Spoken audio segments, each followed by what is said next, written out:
Hello and welcome back to another episode of the DIYguy.net. Alright, today we're going to be showing you how to install a cat door in your typical interior door. This is just your regular hollow core interior door. Has those cardboard honeycomb pieces running throughout it. But if this was a solid core door, the steps would still be the same. Now if this was an exterior door and you want to install the cat door, the steps would be the same, just with a couple variations. You want to make sure you get a cat door like this that has the weather stripping and is actually made for an outdoor or an exterior install. That way it has the weather stripping to keep those exterior elements outside.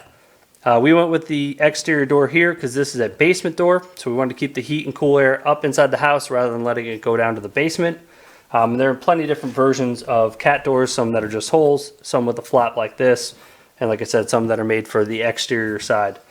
This particular one can actually be installed on a wall too. I think they have the tunnel kit or something that expands this out, that way you can seal it between the two wall halves and use it as a wall one rather than a door one as well. Another thing, if you're going to do this in an exterior door, you see all the tools we got up here. That's what we're going to need. We're also going to need a jigsaw or reciprocating saw to cut out our template. That works great on the interior doors because they're not so thick. But once you try to do it on a foam core or aluminum covered foam door, the jigsaw is just a little too short and it doesn't cut the second half as nice. You get jagged edges or it doesn't cut it at all.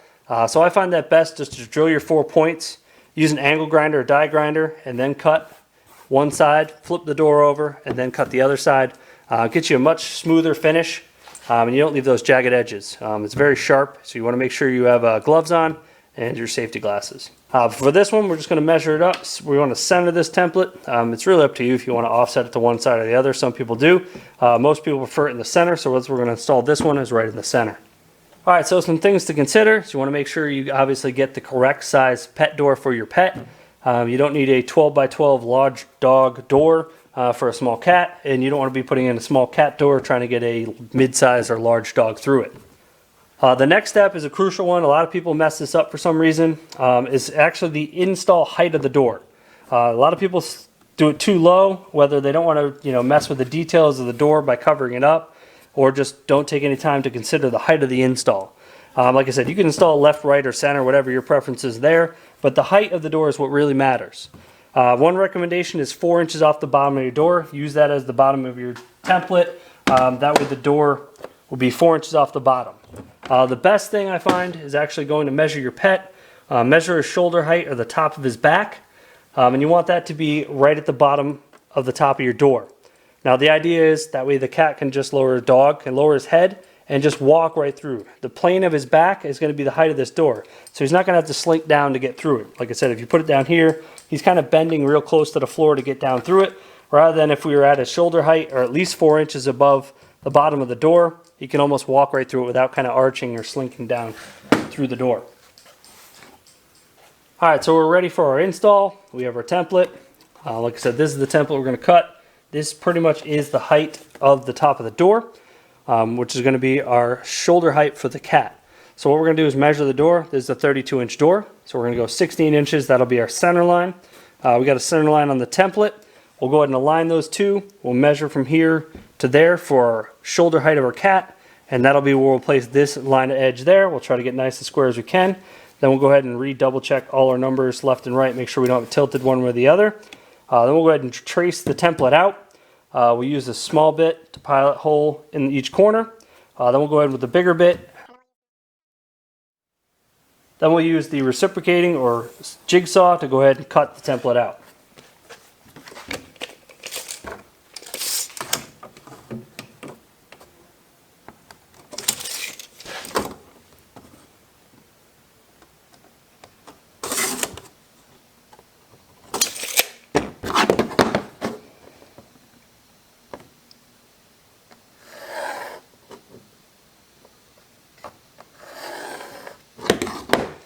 Alright, so we got our center line. That should be the same plane there. We can also double check that off our reveal there, which it is.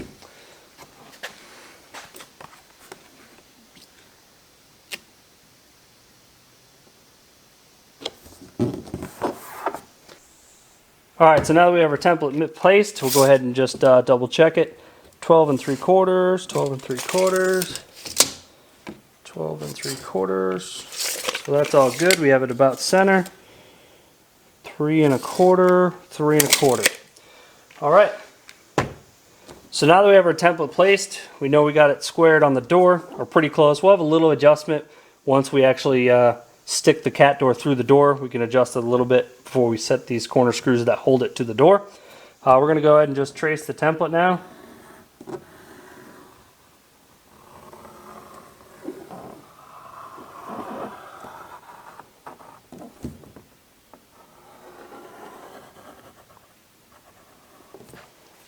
All right, now that we have it traced, you may or may not want to actually take your door and just see what it's going to look like. Like I said, we know the top part of this is the top part of that.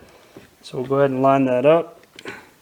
And then we can see where it's going to sit in relation to our door profile or details. And this one looks pretty good. So once you've double checked and you're happy with where it's actually going to be placed, we're ready to go ahead and start drilling and cutting the hole out. So we'll go ahead and remove our template. And that is where we're actually going to install the cat door. So like I said, if this is a painted surface and you want to scratch your door, you'll want to run a couple lines of tape here where the foot of the jigsaw or reciprocating saw is going to run, just so you don't scratch the door.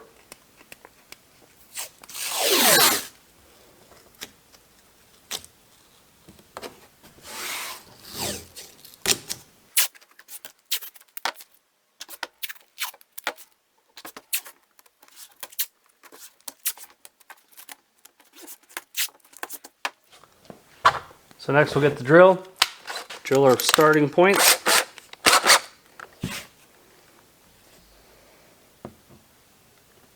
Make sure you're holding the drill as level and straight as possible. Now you don't want to drill on an angle, so we'll just go nice and slow and go straight on down through.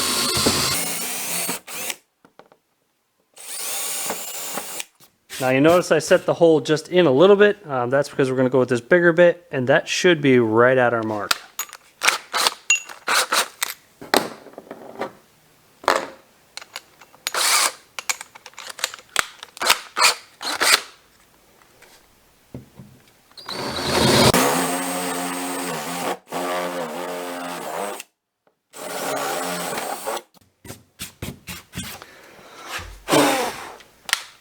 Alright, so we have our two holes here where our starting points.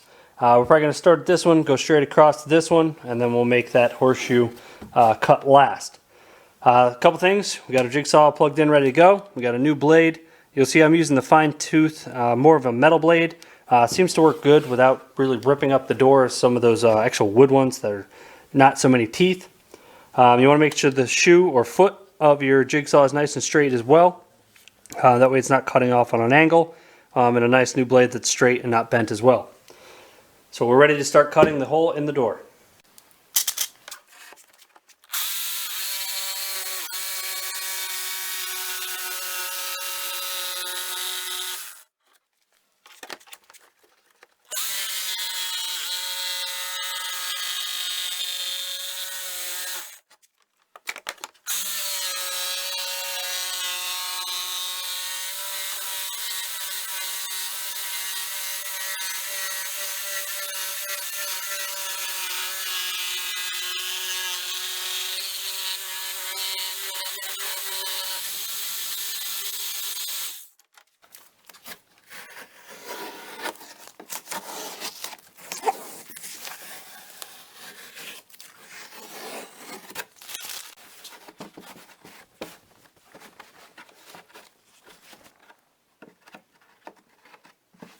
Alright, so we got our cat door hole cut inside the door.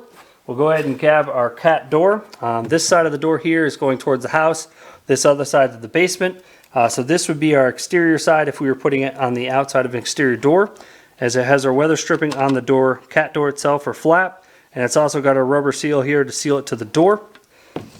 So we'll just put that in there. As you can see, we do have some room to move it up and down and twist it so we can make sure it's parallel or square within the door. Now, if this was really an exterior door, myself, I would take some clear silicone once I get it all mounted, and I would silicone these three edges just to make sure that no water gets down inside the cat door. We're leaving the bottom open so it can weep, or if you wanted to go, leave maybe 2 inches in the center do all the way around and leave 2 inches in the center not caulked, just so it has a place to drip if water does get in there. But I would seal that to an exterior door just to be extra cautious to make sure no water gets inside the door. So we'll go ahead and grab the second half here. Now you'll see this side has ribs on it. Depending on the thickness of your door, you may need to cut those off. This door thickness I think is like 1.25 inches or so, or just under. So this particular one we're not going to need to cut. As you see, it's just above the thickness of the door, which is okay because it goes inside of this half of the cat door. But if you had a thinner door, you may want to cut one of those rings off so you get the proper thickness. So we'll just go ahead and get it facing the right way.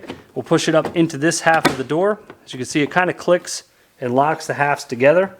Next, we're going to go ahead and grab our tape measure. We'll just take some measurements, make sure we got it squared as much as we can within the door. We'll grab a drill with our Phillips screwdriver, and we'll go ahead and use the supplied screws that came with it. There's some 3/4 inch ones, 1/2 inch, and 1/4 inch ones. We'll probably use the 1/2 inch ones or so. Maybe the 1/4 inch, we'll see. We just need to get into the wood here. It also comes with some plugs or caps to cap those off so they look nice and finished and white. It'll probably help keep the rain out of there so they don't rust if it was installed on an exterior door.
All right, we'll get this flipped over so we can do the other side.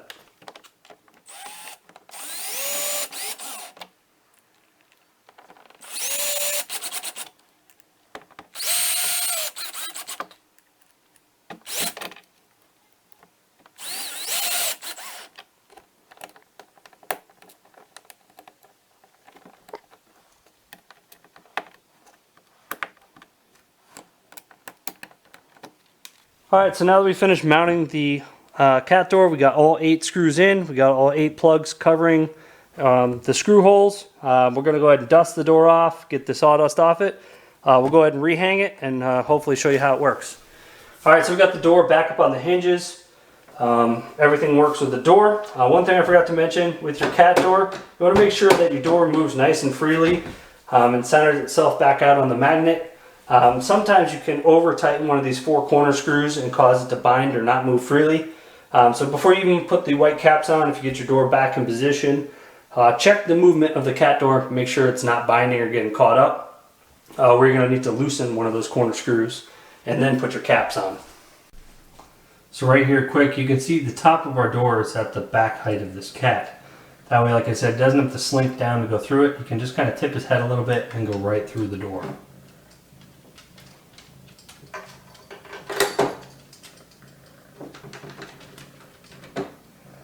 So teaching your animal to use the pet door is the next step after you get it installed. As you'll see, like I said, the height of this cat here is the back height. His legs are not bent. He's able to just kind of step right through that door and go downstairs.